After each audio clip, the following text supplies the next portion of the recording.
Hello guys, आप देख रहे हैं वाईजी लॉ और मैं हूं वाईजी। और इस वीडियो में हम पढ़ेंगे section 6 of TPA what may be transferred. लेकिन इसकी जो ये हेडिंग है ना, ये गलत है।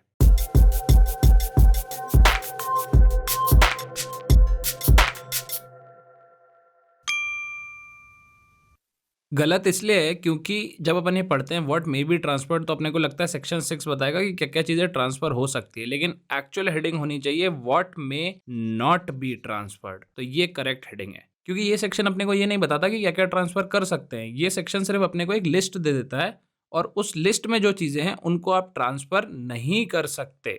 इस लिस्ट में सब क्लॉजेज हैं, सब क्लॉज ए से लेके आई तक। टोटल 10 एक्सेप्शन है। अगर रीजनिंग वगैरह बहुत पड़ी होगी तो आपको दिमाग में आ गया होगा कि ए से आई तक तो 9 ही होते हैं, लेकिन बीच में ए बी सी डी के बाद एक डबल डी भी है। तो A B C D double D E F G H I total 10 points हैं और उसमें सारे एक्सेप्शन दिए हुए हैं। तो स्टार्ट करते हैं पॉइंट नंबर 1 से, जो कि बात करता है स्पेस सक्सियोनिस की। स्पेस सक्सियोनिस का मतलब होता है possibility of getting property in future. ये वर्ड सक्सेशन वर्ड से रिलेटेड है। जैसे मान लो कोई बंदा है ए और उसके पास खूब सारी प्रॉपर्टी है, लेकिन ए को है कैंसर। तो अब ए मरने वाला है, डॉक्टर ने बोल दिया तेरे पास 1 महीना है जीने के लिए। तो ए का बेटा जो बी है वो ज्यादा ही खुश हो जाता है। हरामी बेटा है, आदर्श बेटा नहीं है। वो खुश इसलिए होता है कि पापा की बहुत सारी प्रॉपर्टी मुझे मिलने वाली है। तो बी के पास क्या है? बी के पास एक पॉसिबिलिटी है of getting property in future, लेकिन एक्चुअली अभी उसके पास प्रॉपर्टी नहीं है। आप बोलोगे कि मरते ही तो प्रॉपर्टी मिल ही जाएगी, श्योरिटी है। नहीं है श्योरिटी। क्या पता वो मरने से पहले प्रॉपर्टी बेच दे, क्या पता ए अपने बेटे को ना दे, विल में किसी और के नाम लिख दे, कुछ भी हो सकता है ना। पॉसिबिलिटी है, श्योरिटी नहीं है। तो क्या B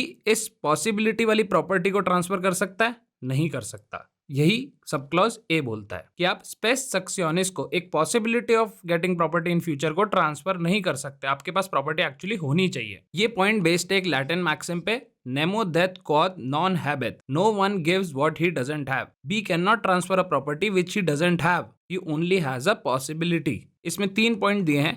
chance of an estate coming to an heir in succession.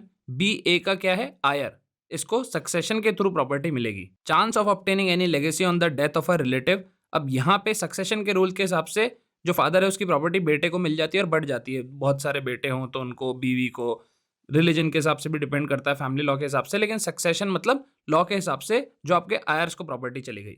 Legacy का मतलब होता है जो ए विल में लिख के मरेगा, कि भैया ए ने विल में लिख के बोल दिया कि मेरे सर्वेंट के पास ही सारी प्रॉपर्टी जाएगी, क्योंकि उसको पता था उसका बेटा हरामी है, तो उसने सारी प्रॉपर्टी सर्वेंट के नाम पे कर दी।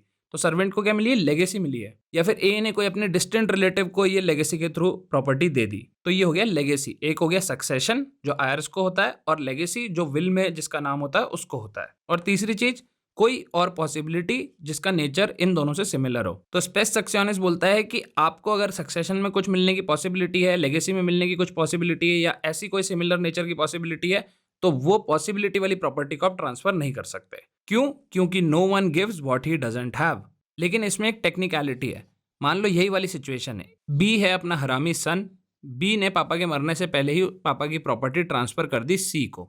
सी को कुछ नहीं पता, सी को वो उल्लू बना देता है कि हाँ भाई मेरे पास ही थी प्रॉपर्टी, कोई दिक्कत नहीं है, मेरे नाम पे हो चुकी है। और फिर एक्चुअली ए के पापा की डेथ हो जाती है और बी को एक्चुअली जो घर, कारोबार, फैक्ट्री वगैरह, सारा का सारा पैसा, मनी, जितना कुछ है ना प्रॉपर्टी का, वो सब बी को मिल जाता है। और बी ने सी के साथ कॉन्ट्रैक्ट कर रखा है कि मैं तेरे को प्रॉपर्टी ट्रांसफर करूंगा। तो अगर बी को ये सब नहीं मिलता तो ये नहीं ट्रांसफर हो सकता था, क्योंकि उसके पास है ही नहीं, वो कहां से ट्रांसफर करेगा। लेकिन एक बार उसने सी के साथ कॉन्ट्रैक्ट कर लिया और उसके बाद उसको फ्यूचर में प्रॉपर्टी मिल गई, और वो ट्रांसफर का कॉन्ट्रैक्ट अभी भी सबसिस्टिंग है, अभी भी वो चालू है, कॉन्ट्रैक्ट वॉइड नहीं हुआ है, तो फिर ये प्रॉपर्टी बी को सी को जैसा प्रॉमिस किया है वैसे के वैसे ट्रांसफर करनी पड़ेगी। ये कहां पे लिखा है? ये आगे अपन पढ़ेंगे, जब अपन सेक्शन 41, 43 पढ़ेंगे तो तब ये वाला जो पॉइंट है वो आएगा। अभी सेक्शन 6 में ये मेंशन नहीं किया है, मैं बस आपको बता रहा हूं ताकि आपको पता पड़ जाए कि सेक्शन 6 के स्पेस सक्सियोनिस के जो एक्सेप्शन है वो 41, 43 में दिए हैं। मेनली तो 43 में।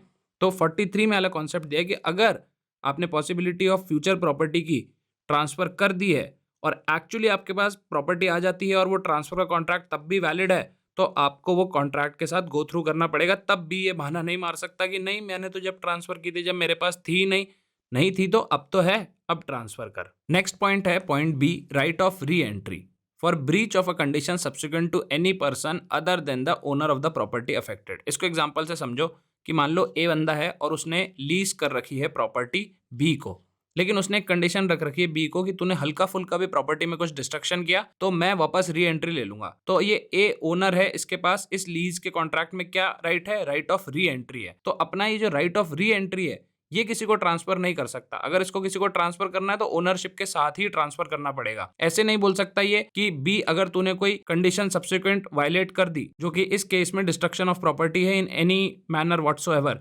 तो अब मैं सी को ये पावर दे रहा हूं कि सी जो तेरे को प्रॉपर्टी दे रखी है उसमें री एंट्री ले लेगा। तो ये अलाउड नहीं है। अगर ए सी को ओनरशिप ट्रांसफर कर देगा तो दे सकता है, वो ओनरशिप के साथ ही राइट ऑफ री एंट्री भी ट्रांसफर हो जाएगा, लेकिन सिर्फ राइट ऑफ री एंट्री वो सी को नहीं दे सकता। उसके बाद नेक्स्ट पॉइंट है point C, easementary right apart from the dominant heritage. Easement मैं बहुत बार समझा चुका हूं, वापस समझाता हूं क्योंकि समझाना मेरा काम है। मान लो ए है, उसके पास ये प्लॉट ऑफ लैंड है, और फिर बी है, उसके पास ये वाला प्लॉट ऑफ लैंड है, लेकिन जो रोड जा रही है वो रोड मान लो इधर से जा रही है और बी के इधर भी कुछ जंगल वंगल प्रॉपर्टी वगैरह है और इधर किसी और का लैंड है और ये रोड इधर से है। तो अब बी तो फंस गया इस प्लॉट में, इसको रास्ता चाहिए ना, तो बी के पास इस प्रॉपर्टी के थ्रू कौन सा राइट है? ईजमेंट का राइट है। ईजमेंट मतलब अब राइट ऑफ वे है इसके पास। अलग अलग तरह के ईजमेंट होते हैं, इस केस में राइट ऑफ वे है, मतलब ये ए की प्रॉपर्टी के थ्रू रास्ता लेके जा सकता है, ए इसको रोकेगा नहीं इस प्रॉपर्टी के थ्रू जाने के लिए। ईजमेंट अपने आप में एक बहुत बड़ा टॉपिक है, ये जनरल कॉन्सेप्ट आप समझ गए। तो अब इधर टेक्निकल बात यह है कि जो प्रॉपर्टी है जिसपे ईजमेंट मिला हुआ होता है वो होती है सबसर्विएंट हेरिटेज, और जो प्रॉपर्टी को ईजमेंट मिला हुआ होता है वो होती है डोमिनेंट हेरिटेज। जो डोमिनेंट हेरिटेज है उस प्रॉपर्टी के ओनर के पास सबसर्विएंट हेरिटेज की प्रॉपर्टी पे ईजमेंट का राइट होता है। तो सी क्या बोल रहा है? Easementary right apart from the dominant heritage. B के पास डोमिनेंट हेरिटेज है, बी अब ये जो ईजमेंट का राइट है ना ए की प्रॉपर्टी पे, इसको ट्रांसफर नहीं कर सकता डोमिनेंट हेरिटेज ट्रांसफर करे बिना। ऐसा नहीं बोल सकता बी कि ये ईजमेंट का राइट मैं सी को ट्रांसफर कर रहा हूं, डोमिनेंट हेरिटेज मेरे पास ही है, ये अलाउड नहीं है। बी अगर सी को अपनी पूरी प्रॉपर्टी ही बेच देता है जो कि डोमिनेंट हेरिटेज है, वो पूरी की पूरी डोमिनेंट हेरिटेज ही बेच देता है, तो उस डोमिनेंट हेरिटेज के साथ ही ईजमेंट जाएगा। ईजमेंट प्रॉपर्टी से अटैच्ड होता है, पर्सन से अटैच नहीं होता। ईजमेंट बी की प्रॉपर्टी नहीं है ट्रांसफर करने को। ईजमेंट जो है वो डोमिनेंट हेरिटेज के साथ हमेशा अटैच्ड रहेगा, और डोमिनेंट हेरिटेज जब ट्रांसफर होगी तो ईजमेंट भी उसके साथ ट्रांसफर होगा। ईजमेंट अलग से आप ट्रांसफर नहीं कर सकते। ये पॉइंट सी है। उसके बाद पॉइंट डी है रेस्ट्रिक्टेड इंटरेस्ट। ऐसी कोई प्रॉपर्टी जिसमें जो इंटरेस्ट है वो ओनर के लिए ही रेस्ट्रिक्टेड है, मतलब यही वाली बात हो गई ना, जैसे डोमिनेंट हेरिटेज के ओनर के पास ही ईजमेंट होता है, तो ऐसा ही कोई सिमिलर नेचर का है, तो ऐसा ही कोई सिमिलर नेचर का राइट हो जिसमें जो इंटरेस्ट है प्रॉपर्टी पे वो ओनर का ही हो सकता है, वो और किसी का नहीं हो सकता। तो आप वो इंटरेस्ट को प्रॉपर्टी के बिना ट्रांसफर नहीं कर सकते। आप ओनरशिप ट्रांसफर करोगे तो जो वो इंटरेस्ट है ओनर का वो उसके साथ ही ट्रांसफर हो जाएगा और नए ओनर को मिल जाएगा। ये इसी का थोड़ा सब पॉइंट टाइप है, और इसके एज सच कुछ एग्जाम्पल नहीं है। 1882 में लिखा था टीपीए, तब कुछ हुआ होगा, लेकिन ये इतना रेलेवेंट नहीं है। लेकिन कॉन्सेप्ट आप समझ गए ना, restricted interest and interest in property restricted in its enjoyment to the owner personally. तो जो ओनर होगा उसी के पास वो इंटरेस्ट रहेगा हमेशा। जो ओनर है वो किसी और पर्सन को वो इंटरेस्ट ट्रांसफर नहीं कर सकता प्रॉपर्टी के बिना। उसके बाद आता है अपना point double D, right of future maintenance. Future maintenance personal benefit के लिए होता है, जिस पर्सन को मेंटेनेंस ग्रांटेड होता है तो उसको आप ट्रांसफर नहीं कर सकते पब्लिक पॉलिसी रीजंस के लिए। लेकिन पास्ट मेंटेनेंस आप कर सकते हो। पास्ट मेंटेनेंस कैसे होगा? मान लो ए है और बी है, और बी जो है वो वाइफ है ए की। अब ए को बी को मेंटेनेंस देना हर महीने, लेकिन इसने पिछले 6 महीने का मेंटेनेंस नहीं दिया है, पास्ट के 6 महीने का। तो ये पास्ट के 6 महीने का जो मेंटेनेंस है ना, ये बी सी को ट्रांसफर कर सकता है कि जब मिलेगा, जब सी को मिलेगा। लेकिन जो नेक्स्ट 6 मंथ है, फ्यूचर के जो 6 मंथ है, वो वाला वो नहीं कर सकती, क्योंकि यहाँ स्पेसिफिकली लिखा राइट टू फ्यूचर मेंटेनेंस। जो पास्ट का मेंटेनेंस है उसका ट्रांजैक्शन कर सकते हो आप। मान लो बी को पैसा मिल ही गया है तो फिर ये सवाल ही नहीं उठता, फिर तो वो पैसा है, फिर वो मेंटेनेंस नहीं है। लेकिन मान लो ए ने दिया नहीं है बी को मेंटेनेंस, लास्ट 6 महीने का ड्यू है, तो उस ड्यू को ट्रांसफर कर सकते हो आप, फ्यूचर मेंटेनेंस को नहीं कर सकते। उसके बाद है right to sue. Right to sue क्या होता है? राइट टू सू होता है केस करने का राइट। अब इसको ऐसे समझो कि मान लो ए है और ए के पास राइट है केस करने का, ठीक है। ए है, ए के पास बी पे केस करने का कोई राइट है, और वो राइट रिलेटेड है बी ने जो ए की प्रॉपर्टी से कुछ इन्फ्रिंजमेंट किया, कुछ भी मान लो कॉन्ट्रैक्ट वायलेट किया, कुछ भी किया है, तो ए सी को ये राइट ट्रांसफर नहीं कर सकता कि सी तू जाके केस कर दे। केस ए को खुद ही करना पड़ेगा। ये मत बोलना कि वो वकील से केस करवाता है, वो वकील ए का ही रिप्रेजेंटेटिव होता है। वो अपना राइट टू सू ट्रांसफर नहीं कर सकता किसी को। कब? जब indefinite sum of money demand हो रहा हो। जैसे मान लो बी ने ए से 10 लाख रुपए उधार ले रखे हैं, तो अब ए को बी से 10 लाख रुपए वापस लेने हैं, तो यहाँ पे डेफिनेट सम ऑफ मनी है 10 लाख, तो ये एक एक्शनेबल क्लेम हो जाएगा। ठीक है, अगर डेफिनेट सम ऑफ मनी है तो उसको अपन एक्शनेबल क्लेम बोलते हैं। एक्शनेबल क्लेम का ट्रांसफर टीपीए में कवर्ड है। लेकिन अगर इनडेफिनेट सम ऑफ मनी है, मान लो ए और बी के बीच में कोई टॉर्ट से रिलेटेड कुछ मैटर हुआ है, बी ने कुछ ए को इंजरी कर दी जिसमें अनलिक्विडेटेड डैमेजेस मिलने। अनलिक्विडेटेड मतलब जो डेफिनेट नहीं है, इनडेफिनेट, पता नहीं है कोर्ट जाने से पहले कि कितना डैमेजेस मिलेगा, तो वो जो इनडेफिनेट सम ऑफ मनी के लिए जो केस करने का राइट है ना, वो ए ट्रांसफर नहीं कर सकता।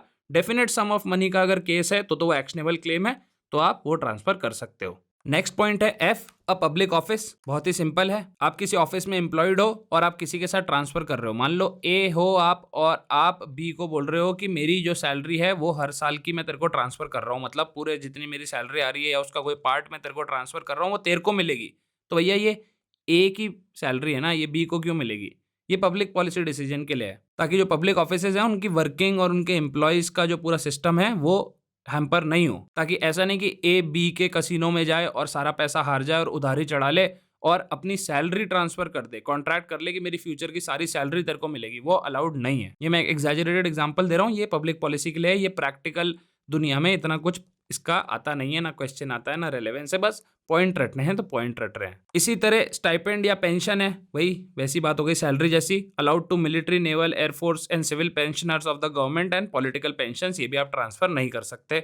ये बात अब दिमाग में रखना कि ये जो पेंशन और ये जो सैलरी ये सब आ रही है ना, जब ये आपके पास आ जाएगी, ठीक है, जब ये आपके पास आ जाएगी, आपने ले ली अपने अकाउंट में जमा करा दी, तो वो आपका पैसा हो गया, फिर आप ट्रांसफर कर सकते हो। लेकिन एक कॉन्ट्रैक्ट करना कि भैया सैलरी ही तुम्हारी है, जो आती जाएगी वो तुम्हारे ही अकाउंट में आती जाएगी, वो नहीं अलाउड है। आप सामने वाले से ऐसा कॉन्ट्रैक्ट कर सकते हो कि मैं तेरे को 2 लाख रुपए दूंगा, मेरी सैलरी अगले महीने आएगी, उसमें से मैं तेरे को 2 लाख रुपए दूंगा, तो ये 2 लाख रुपए का ट्रांजैक्शन है, ये ऑफिशियली सैलरी ट्रांसफर करने का ट्रांजैक्शन नहीं है। इसीलिए मैंने बोला कि ये वाले जो पॉइंट्स हैं बस पब्लिक पॉलिसी के लिए हैं, तो इनका रेलेवेंस नहीं है। कोई नहीं करता ऐसा कॉन्ट्रैक्ट कि मेरी सैलरी का मैं कॉन्ट्रैक्ट कर रहा हूँ तेरे साथ, या मैं अपनी पेंशन का कॉन्ट्रैक्ट कर रहा हूँ।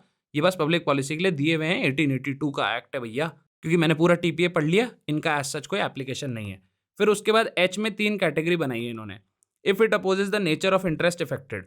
अब मान लो ए है, ए के पास एक घर है जो एक रेसिडेंशियल एरिया में है, जिसका काम है घर का काम, रेसिडेंस के काम आए। अब ए बी को ये घर ट्रांसफर करता है और बोलता है नहीं, तू इस घर में ना सिर्फ मशरूम उगाएगा, कभी रहेगा नहीं, सोएगा नहीं, कुछ नहीं करेगा, बस आएगा मशरूम उगाएगा और सोने वोने के लिए कहीं और चला जाएगा, और इस घर को रेसिडेंशियल पर्पसेस के लिए यूज नहीं करेगा। तो इस घर का नेचर क्या है? रेसिडेंस। यहाँ पे आप एक घर को ट्रांसफर कर रहे हो और उसका जो नेचर है वही अपोज कर रहे हो, तो फिर ये ट्रांसफर आप नहीं कर सकते। Second point, if it is a transfer of unlawful object और consideration according to section 23 of Indian Contract Act. अगर अनलॉफुल ऑब्जेक्ट का ट्रांसफर कर रहे हो या अनलॉफुल कंसिडरेशन है, नहीं अलाउड है, कॉन्ट्रैक्ट एक्ट में ही लिखा है। If it is to a person legally disqualified to be a transferee. कई बार होता है ना, कॉन्विक्ट्स को आप ट्रांसफर नहीं कर सकते, या फिर आप जो जेल में है उनको ट्रांसफर नहीं कर सकते, या फिर किसी भी लॉ में कुछ भी लिखा है कि भैया ये बंदा ट्रांसफर ही नहीं हो सकता।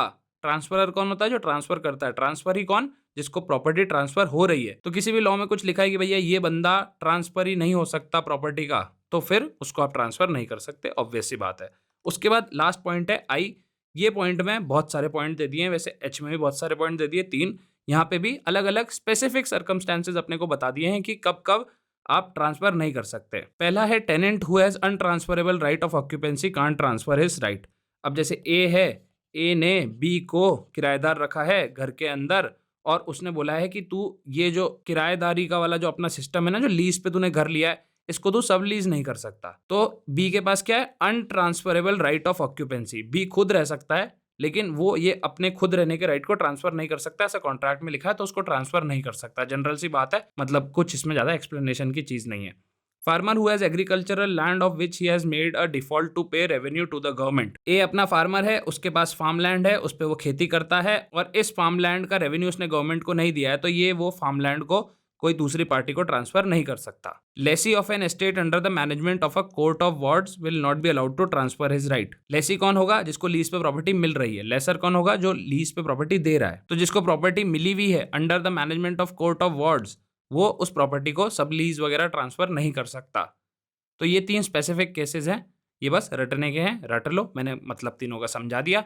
और यहाँ पे वीडियो खत्म हो रहा है, लेकिन जाने का नहीं है, जाया मत करो। देखो पूरा वीडियो देख लेते हो 10-12 मिनट जितने भी मिनट का ये है, तो बात सुन लिया करो पूरी। अपन बात कर रहे हैं एक तो मेरे टीपीए के कोर्स की। अगर जुडिशरी के स्टूडेंट हो तो बहुत हेल्पफुल है आपके लिए, ये पूरा कोर्स ले लो। इस कोर्स में ए टू जेड अल्टीमेट कोर्स, मतलब सब कुछ पढ़ेंगे। और अगर सिर्फ कॉलेज एग्जाम के लिए पढ़ रहे हो तो ये कोर्स वोर्स सब फर्जी है, कुछ मत लो। कॉलेज एग्जाम में अपनी लाइब्रेरी में जाके पढ़ो और बाकी मेरे यूट्यूब से पढ़ लो, बाकी दूसरों के यूट्यूब से पढ़ लो। अगर कॉलेज के स्टूडेंट हो तो फ्री टीपीए के वीडियोस यहाँ पे आएंगे, वो देख लो, इतना ही इनफ है। लेकिन जुडिशरी के स्टूडेंट हो तो ये कोर्स ले लो, बहुत हेल्पफुल रहेगा। इधर से बहुत डिटेल्ड है, क्योंकि जुडिशरी में थोड़ा डिटेल में पढ़ने की जरूरत है, और एक्स्ट्रा मटेरियल भी है, एमसीक्यू वगैरह भी है, सेक्शनल टेस्ट भी है, वाला वाला वाला बहुत सारी चीजें हैं। ठीक है, तो ये वीडियो चेकआउट कर लेना। कोर्स से अपनी रोजी चलती है, लेकिन जरूरी नहीं है। अगर कॉलेज के स्टूडेंट हो तो जरूरी नहीं है। मिलते हैं अगले वीडियो में। Bye bye, tata, take care.